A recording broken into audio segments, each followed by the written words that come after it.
पहिला प्रश्न आहे, 7 बेटांचे शहर कुणाला म्हणतात? तर मुंबईला 7 बेटांचे शहर म्हणतात. लक्षात ठेवा, वारंवार विचारला जाणारा प्रश्न आहे.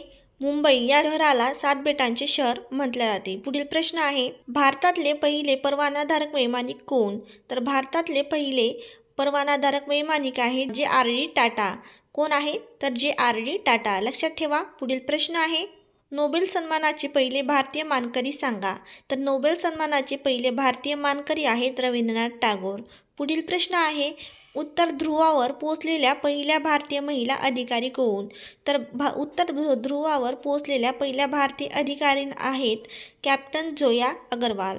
कोण आहेत? कॅप्टन जोया अग्रवाल. पुढील प्रश्न आहे, इंग्लिश खाडी पोहून जाणारा पहिला भारतीय सांगा. तर इंग्लिश खाडी पोहून जाणारा पहिला भारतीय आहे मिहिर सेन. लक्षात ठेवा, मिहिर सेन हा इंग्लिश खाडी पोहून जाणारा पहिला भारतीय आहे विद्यार्थी मित्रांनो.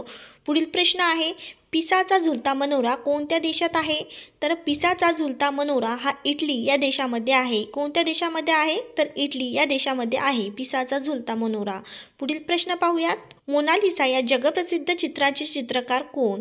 तर लिओनार्दो विंची हा मोनालिसा या जगप्रसिद्ध चित्राचे चित्रकार आहेत. कोण आहेत? Leonardo da Vinci. Leonardo da Vinci. पुढील प्रश्न, भारताचे पहिले मुख्य निवडणूक आयोग कोण?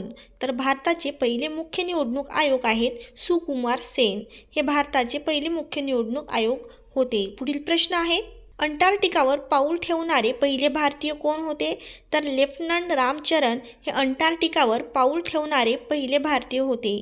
कोण आहेत? तर लेफ्टनंट रामचरण. लक्षात ठेवा. पुढील प्रश्न, भारतात सर्वाधिक काळ राष्ट्रपतीपद भूषवण्याचा मान कुणाला आहे?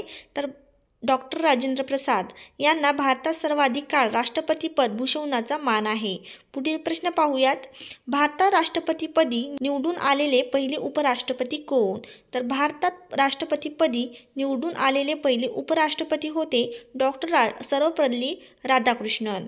पुढील प्रश्न पाहूयात, सर्वाधिक म्हणजे 4 पंतप्रधानांसोबत काम करण्याची संधी मिळालेल्या राष्ट्रपतीचे नाव काय? तर आर व्यंकटरमण सर्वाधिक म्हणजे 4 पंतप्रधानांसोबत काम करण्याची संधी असलेले राष्ट्रपती होते. पुढील प्रश्न, राष्ट्रपती म्हणून 2 कार्यकाळ काम करण्याची संधी कुणाला मिळाली?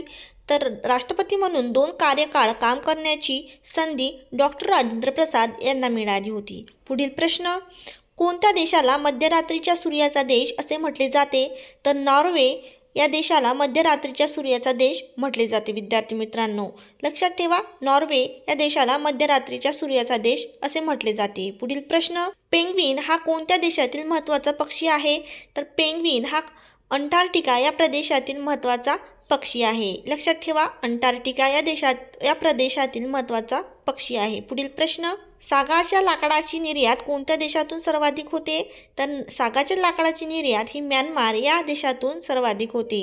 म्यानमार. लक्षात ठेवा, म्यानमार या देशातून सर्वाधिक होते सागाच्या लाकडाची निर्यात. पुढील प्रश्न, कोणत्या देशातून सोन्याची सर्वाधिक निर्यात होते? तर स्वित्झर्लंड या देशातून सोन्याची सर्वाधिक निर्यात होत असते. पुढील प्रश्न आपण पाहूया, जागतिक ओझोन दिन कधी असतो?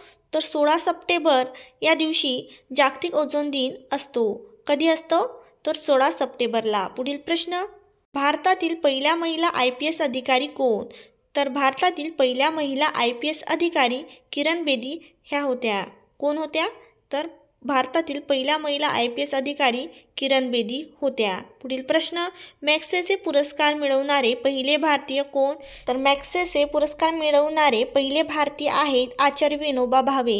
हे मॅग्सेसे पुरस्कार मिळवणारे पहिले भारतीय होते.